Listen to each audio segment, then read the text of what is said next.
Good evening. Welcome to the Northern Gunners Gonna Get You podcast, episode 3 of the 21-22 season with Matt and Tom. How are you both doing?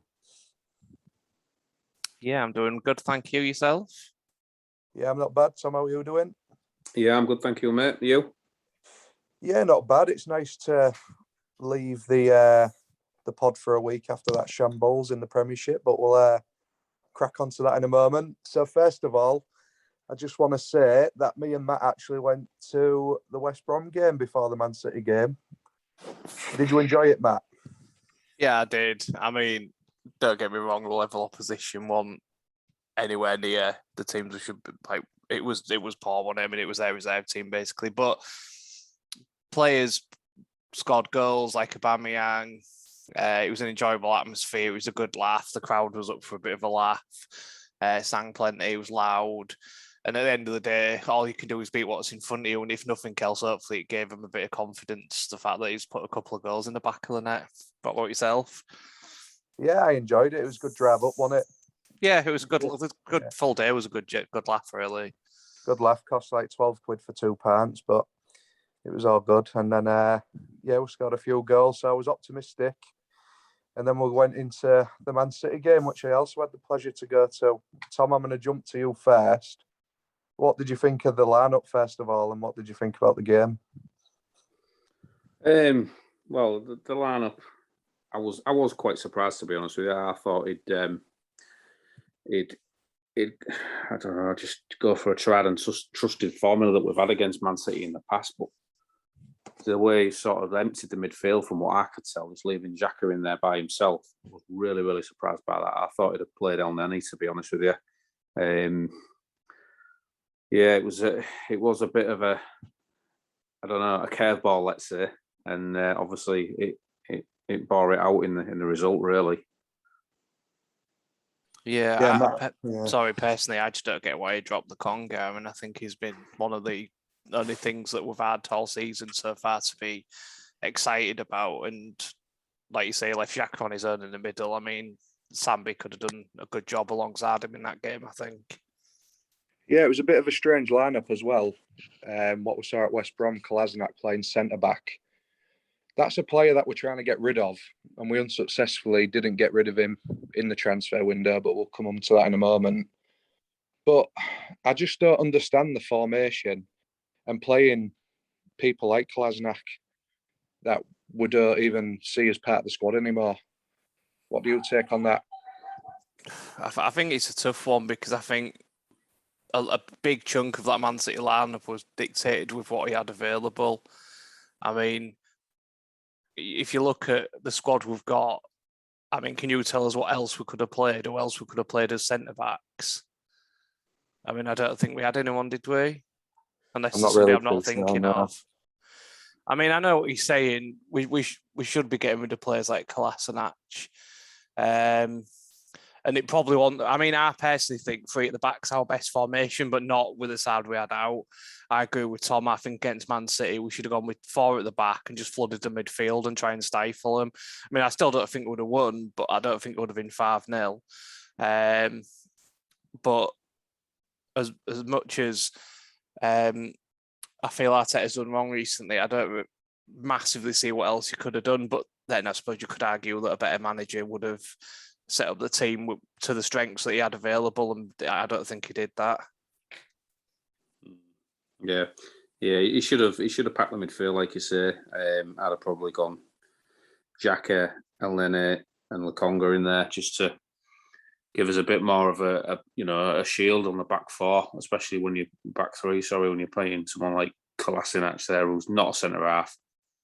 I don't know. I mean, he's gone from being sort of cast aside to being thrown back in. And I know, like you said, Matt, it was because we've got a lot of injuries in that position at the minute, and it was probably a needs must thing. But still, to have him there at the centre of your defence, it's just, well, laughable, but it's more sad, really, that Arteta actually thought that was going to work against the champions of England.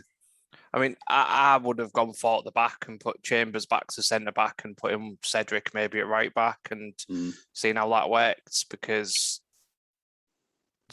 Kolasinac hasn't seen any real top-level football for a long time, and it's hard to go back, especially when he don't feel part of the team. It's clear that he's not good enough, I don't think. It's very hard to get back into just one-off games when you're in that position. Yeah, and I mean, like I said, the first goal, get Rob Holding getting beat in the air, or was it even Chambers by Gundogan? Our defenders just can't, I don't know, we're just not very good at the minute, are we? I mean, it wasn't very good to watch, mate. I left after 80 minutes because I just couldn't act no more of it. I think I missed the last goal. Just the full Arsenal setup at the minute. The first 3 league games has just felt very incoherent. That the players look lost. I question whether or not, if Arteta did have a game plan, I question whether the players understood it. And I must admit, I those interviews filled me with a little bit more confidence, but only a little bit, not massive. But again, is it just him talking the talk and hoping it sticks, or does he actually have a plan? I don't know, but he sounds like he's got a plan, and he sounds like he's got faith in Arteta, but it can't go on forever. This has got to change at some point. And how long? Yeah. Again, how long do you give him? And do you think, Tom, I'm going to bring you in now, it's a bit worrying that I know we've played Chelsea and Man City, but Brentford as well. No goals scored, bottom of the table. I think we've had about, 6 shots on target in them 3 games as well. We're just not creating, and we're shipping goals as well, which we're so good at keeping goals out the back end of last season. Yeah, we're really struggling going forward, aren't we, at the minute? Creativity just seems non-existent. I know they brought Odegaard in to try and help that, but we're so one-dimensional. Everything we do goes down the left. Absolutely everything. And it's just, like I've said before, Sunday League teams can set up to defend against that. Never mind, Premier League and Premier League champions. I'm hoping after this international break, with Partey back in the team, Odegaard, Xhaka suspended, so hopefully he'll play a midfield to a Partey and Lukonga, and it'll just give us that bit more creativity and just a bit of guile, and just something that we're lacking at the minute. There's just no cohesion amongst the transition from defence, midfield to the forwards. It's just not there, apart from going down the left, which was an Emery tactic. It always used to be down the left, Kolasinac whipping it in low and hard, and the opposition just clearing it. And we was hoping for a lucky break to score a goal from, and that's what it seems to be again now. So I'm just hoping, come Norwich, Odegaard's probably going to play. Partey, like I said, will be back. Gabriel as well. Yeah, and hopefully, like you say, we'll see Gabriel back alongside White, which will be the first time they've played together, and maybe just give us a bit more confidence and a bit more of a solid foundation to push on a bit further in the attacking third. I mean, I appreciate the fact that we've had a lot of injuries recently and things like that, but if you look at all the best managers, even say Wenger, for example, there was times when his squad was absolutely ravaged with injuries, and he was playing people like Flamini out of position. He had Johan Joro at centre-back. He had Senderos at centre-back. I mean, these players were nowhere near the level that they should have been performing at, and yet they got us to Champions League semi-finals and things like that. And that's my one worry I've got with Arteta at the minute. It's all right, all these people saying, but we've had injuries, we haven't got our first 11. But no team goes the full season with the first 11 fit, none of them. And that's going to be the real test of Arteta. When he has got injuries like he has had the last 3 games, how is he going to set up the team to cope with it when you likes of Mourinho, Wenger, Ferguson, they used to do that just at will almost. That's my big worry. I just don't, from what I've seen these first 3 games, I don't think he's got that ability to still get a good performance out of an injury hit squad. Yeah. I think he's a bit like he needs money. Personally, I know we've spent the money, but it's to build the squad, as we saw in Edo's interview. But I think he could be one of them managers, a bit like Pep, where he needs to bring the big players in and play them. Personally, that's my opinion anyway now. Mm-hmm. Yeah, I don't think our squad's good enough. I think the players you mentioned there, Matt, the likes of Flamini, he'd walk into our midfield now. He'd be a starter, never mind, someone coming in to fill in for someone when someone else is injured. He'd be starting right back at the minute. Yeah, the squad is threadbare. We lose a party, we're panicking. We lose, I don't know, say we lose an Odegaard, we're panicking. It's the reserves just aren't good up to the level that you need them to be. And, that's what Edu said. He's sort of, we're building a squad because he can see that, which is good. Obviously it's something that they have, in their mind as well. Yeah, but on the other hand, you could say that about quite a few teams in the league. I mean, look at Liverpool. I mean, their squad ain't got massive depth, but when they lose key players, fair enough, they didn't win the league last year, but Klopp managed to work it out and use youth players in games he needed to, and he managed to get them through that. I don't think Arteta can do that. And as well, we haven't got the quality of players that Liverpool and that have got now, have we really? Let's be honest. No, I'm not saying we have, but if you look at the depth of the Liverpool squad, they haven't got a great deal of depth either. I mean, if you're honest, look how much losing one centre-back cost them last season. They didn't have anybody to replace Van Dijk, yet they still managed to club together and Klopp changes tactics and they still managed to put in a good finish to the season. Yeah, but the thing is with Klopp, he stays with the same back four, preferably. I think, have we even kept the same back four since Arteta's been here, really? No, and I've not said we have. I'm just saying that Klopp's had a plan and he's changed his tactics to do the best he can with the players he's got available. And I think that's been Arteta's biggest weakness so far. When he has been lacking players and he hasn't had his best team out there, we've looked vulnerable, and I don't think he's been able to come up with an answer to it. And going on to the transfer window then, so a few outgoings fair. So Willian teared up his contract, walked away from like 25 mil.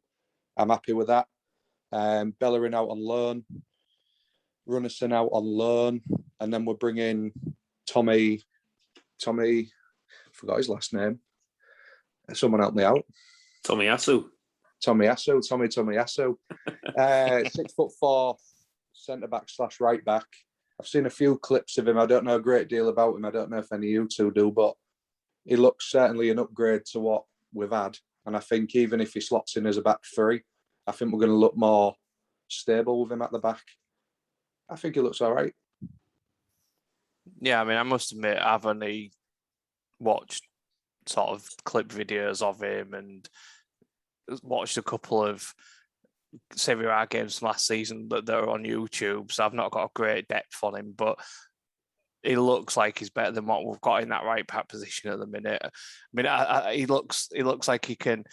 It looks in. I know the Premier League and the Serie A is a very different league, but from what I've seen of him, he looks very much in control of the ball. It looks like he can tackle. He looks like he can read the game. He's tall for a right back, and but again, he can play centre back, left back, right back, so it adds the variety. But last season, from what I've seen, he played predominantly right back, and he plays right back for Japan. So let's just see what he does. I suppose that's all I can say. Just see what he does and see what he can offer us. But I think it'll be all right. Are you happy with that then, Tom? That signing? So it came out of nowhere, really. It was Spurs signing that Emerson from Barcelona, and then all of a sudden, Ornstein brought the news that we're signing the Japanese kid. So what do you think of it? Yeah. I mean, again, I've not seen a lot of him, but the bits I have seen, I've been quite impressed. He looks a good, solid player. His stats are pretty good as well. He doesn't get dribbled past a lot. I think also he's pretty good at, like Matt said, dropping into a back three if need be. So it gives us a bit of versatility at the back as well. He's 22. He looks like he could run all day. So yeah, it looks positive. Really, it's just good that they addressed the fact that we did need a right back. More importantly, we're crying out for one. So, did you still think we needed a little bit more? I was expecting maybe another, like maybe an Awar on loan, or just someone, maybe another like wide person now that Willian and Reece Nelson left. You know, I was just expecting a little bit more. I mean, I'm happy with it, but just expecting a little bit more. Yeah, I suppose it just depends. Obviously, we don't know how tight we are on our wage structure, and obviously there's a big thing about homegrown players coming in at the minute. So I don't know whether we had room in the squad for another. How the stadium's been empty for a year, I mean, you don't know how much of an impact that's had. And to be fair, even given the fact we've had empty stadiums for the best part of the season, we've still spent a fair bit of money.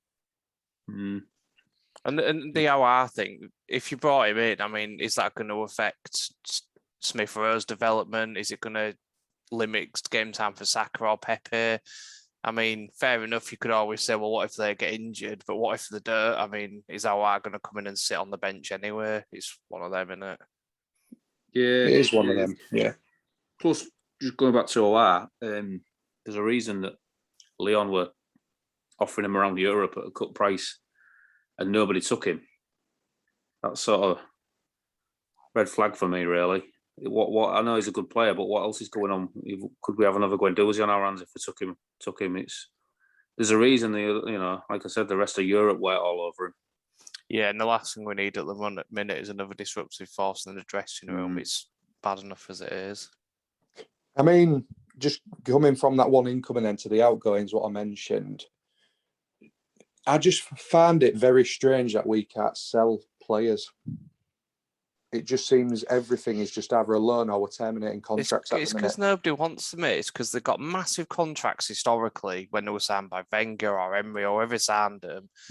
And they've been found out that they're not good enough for the Premier League. Europe's skint because of COVID. Barely any European teams can afford any players. And that's why we're struggling to move them on, because they're average players. They're getting paid world-class players' wages and nobody wants to match that. So, of course, they're going to sit there and take the money. Well, if you look who's out with contract next year, you've got El Neni, Lacazette. I think there's a couple more as well. Kolasinac, yeah. And then I think like the year after, that's when it's like your Leno's, Bellerin, Chambers, people like that.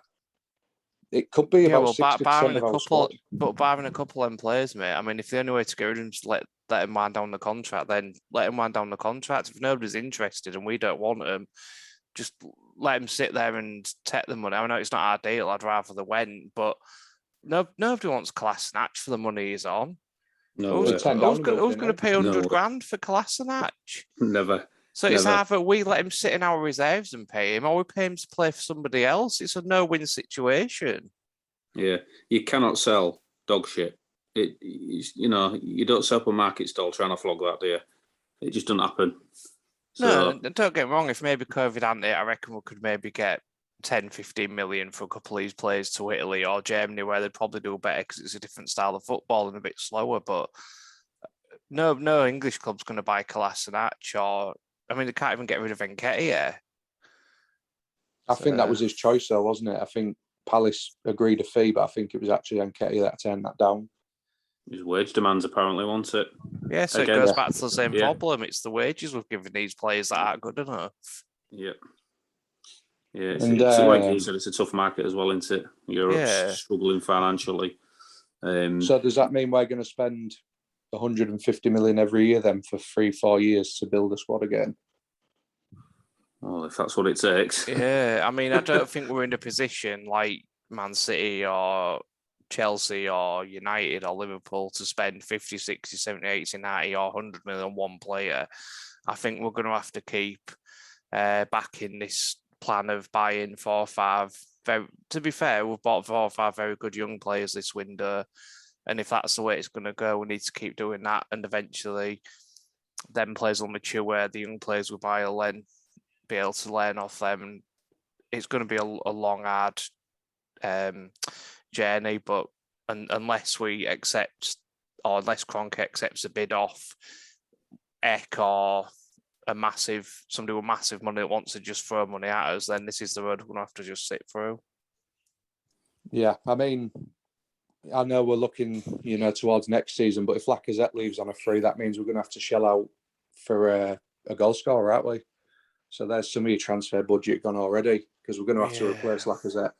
You don't have to spend a lot to replace Lacazette, though. What is he, a 15-goal a season guy?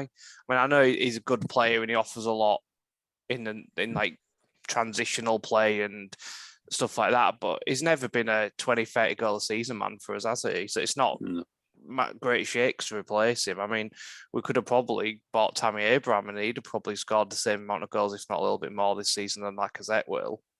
Danny Ings would. Yeah. Someone like that.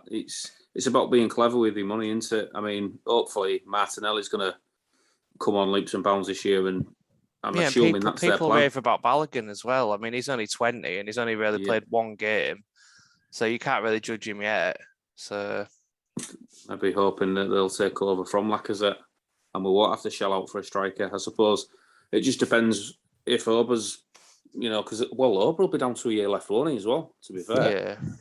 We won't be looking to sell him, I don't think. I think we're happy to let him see his contract out. I mean, he'll be 34 by the time he goes. Yeah.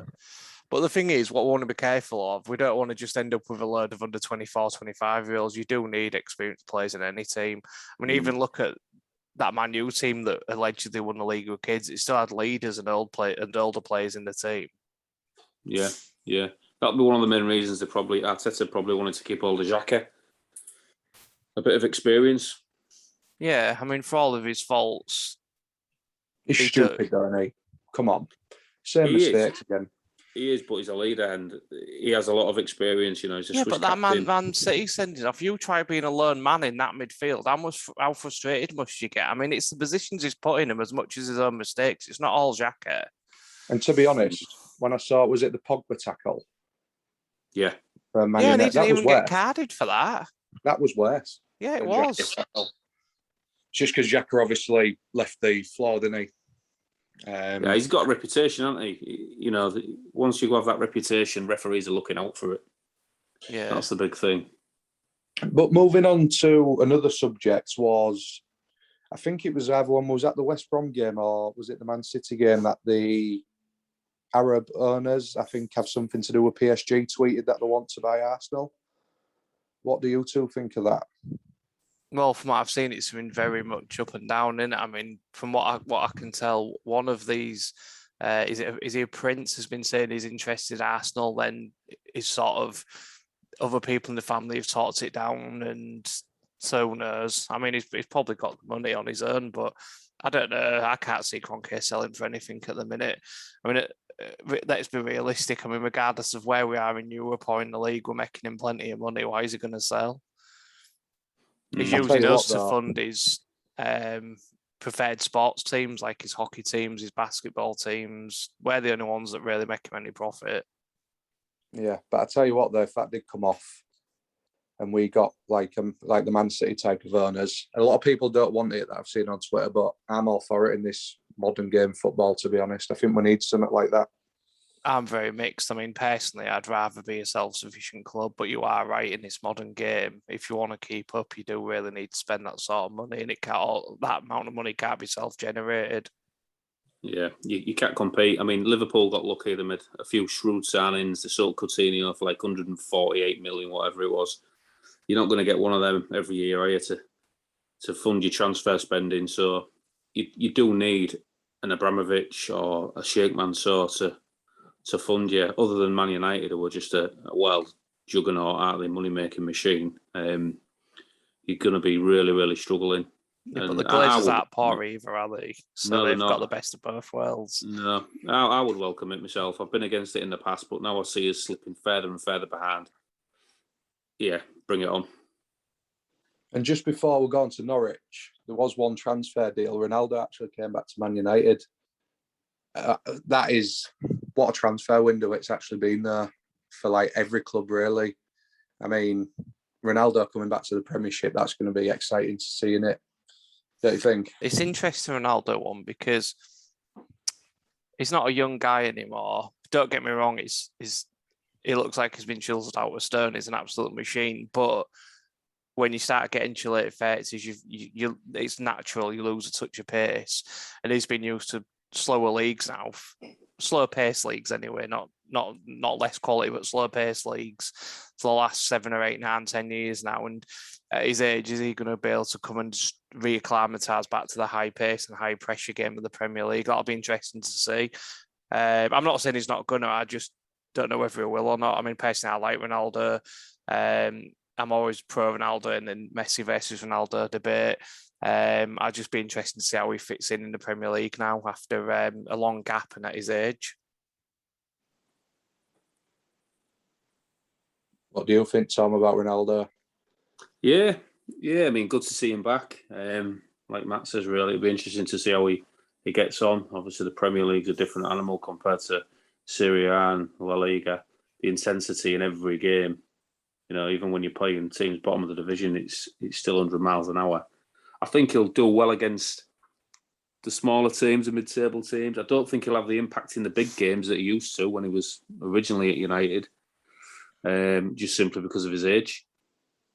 I think he'll still get 10, 15 goals. I think that's what they're wanting for as well. But I mean, £500,000 a week. Yeah, he probably will get 10, 15 goals. Like Tom says, I think he'll get 11, 12 of them against mid-table teams. Yeah. I mean, it's tough, innit? Because if I was a United fan, I'd be wanting. Yeah, it's a great signing and everything, but I wouldn't want him to be taking minutes away from the likes of Greenwood, who's going to be around for the next decade. You know. No, and the fact you could probably get 2 or 3 players for the same money you're paying Ronaldo. Yeah. But, I mean, don't get me wrong, he's got that ability that even against the best teams, if he gets like a half a yard or if they give him any sort of room, he's going to punish you. So there is that, but the top teams don't offer that sort of opportunity a lot. No. A lot of United fans said they needed a centre midfielder. I mean, the ones I spoke to anyway would have rather signed Declan Rice. Yeah, 100%. I've seen a lot of them said that the driver of like a holding midfielder. There's even talk about Calvin Phillips maybe possibly getting bidded for, but yeah, it's good to see him back. But moving on. Enough of that United talk. Yes, moving on swiftly. We all get the pleasure of going up to see the bottom of the table clash. Down, on mate, Saturday. Both on 0 points. Arsenal Norwich. What do you think will be? What do you think that'll be like then on Saturday? I think there'll be a massive positive wallpapering of cracks. Will win 2 or 3-0. Everyone will be happy for a week, and it'll give Arteta a bit more time. Yeah. I'm going to go the opposite. I'm going to think it's going to be quite like a cagey game, and I think I've said 2-1 to everyone else. I think we'll nick it 2-1. I think it's going to be a tougher game than what other people are thinking. I think 2-0. I think you're right. It probably will be a lot closer than what we're hoping it'll be. Simply because the squad is the confidence at the rock. It's on rock bottom, really, isn't it? It's not like we're flying, so it will be a really, really tough game. But I think we'll have enough to win 2-0. I'd say. It'll be good to get back at the Emirates, though, won't it? First time in a while. Yeah. See, I think the squad will be a lot more up for this than people are expecting because they're going to see this as the first real home game that they've got a chance of winning realistically at the minute.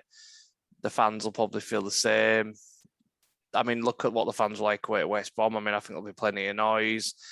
I just think that this will be one of them one-off games where we play really well, put them to the sword, and then probably go backwards the week after. But I think this will be one of them stays of execution games for Arteta where everything goes right, plus score 2 or 3 goals, play well, and it gives him another week in the job.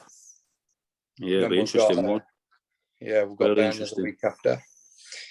Burnley away, and then Tottenham at home. So we've got That'll be the real test of the new squad, Tottenham at home. When we've got players like Tomiyasu at right back and Odegaard settled in, because you can't really judge Odegaard on the Man City game. I mean, it was his first game back. He trained with us for less than a week, and he was playing with a 5-man defence made up of left and right backs and 1 centre back. So, I think we'll get the real gauge of the new signings over the next 2 or 3 games. Do you think Leno will play over Ramsdale? There's a lot of debate about this on Twitter at the moment. I think at the minute Leno's still our number 1.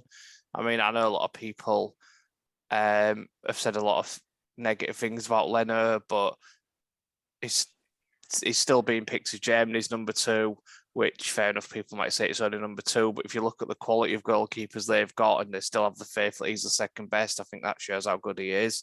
He's only been kept out by Manuel Neuer. A lot of the goals you could argue aren't necessarily his fault. It's a lot about the poor defending. And he's probably, like Tom said, he's probably one of them players that's low in confidence at the minute. But I still think he's a good goalkeeper, so I'd still start him against Norwich. Just going back to the Norwich game, is that a make or break game in terms of if we lose that, will that say that the squad has lost faith in Arteta? I think if we lose it, then it's make or break. I think if we win it, in any way we win it, I think that'll give him a bit more time. But I think if we lose it, you've really got to ask questions about the squad and Arteta's game plan. Do you think he'll be gone? Personally, yeah. No, I don't think he'll be gone, but No. I think it'll be the first time where the board after, well, maybe they thought about this already, but I think if they haven't already, if we lose to Norwich, that's got to be a sort of wake-up call for the boards. I think maybe we haven't got the right man here. That's the big thing, isn't it? Losing the squad. Yeah. I think he's got the run of the next 5 or 6 games. Like you said, I think they'll give him until back end of this year. But if we definitely lose to Norwich, I think the atmosphere will. If we lose the next quickly. 3, I think he's got to go. If we don't get any points or anything out of the next 3 bottom games, of the he's league got after to 6 go. games. To be honest, though, Matt, even if we draw the next 2, like if we beat Norwich and then lose to Burnley, there's no gain there, really, is there? Let's be honest. I think if he gets a win against Norwich, a draw against Burnley, the Spurs result won't matter. I think I'll give him. To me, it will obviously, but I think in regards of him keeping his job, I don't think the Spurs game will matter. I think as long as he gets some points out of the next 2 games, they'll give him the Spurs game regardless of the result, and then it'll go back to another sort of what happens the next 2 or 3 games. But if we're coming up to the Spurs games, we still with no points on the board, then I think he's just got to go. Interesting. Yeah. Big week. Yeah, it's interesting, but yeah, I just hope that we're really up for it. I mean, do you think Gabriel will start? Do you think Partey will be back? Well, they're all back in full training, aren't they? And I think the best thing we can do is get what Arteta believes is the strongest 11 he can put out there and get everybody that's fit to play. Because first 11 wise, we've got an all right team when you put it all out, but it's not going to go a full season without injuries, is it? That's the problem. No, but we'll hopefully be in better shape confidence-wise by then. If we can string a few results together and we do get an injury or 2, then the confidence that's going through the squad will hopefully carry us through that, that phase. Because at the minute, if we get some more injuries now, I really fear for us, to be honest. Yeah. I really do. Yeah, because I've said it before, but I just don't think Arteta's got the ability at the minute as a manager to tactically cover missing our best players. No, but I'm looking forward to Saturday. But yeah, we'll leave that there then for this week. And we'll come back after the Norwich game just before Burnley and talk about that and any more news. But it's been a pleasure to have you on, guys. Well, hopefully we'll get a couple of guests on in the next few weeks. Yeah. And go from there. Right then, see you later, chaps. Yeah. See you later. Thank you. See you on Saturday.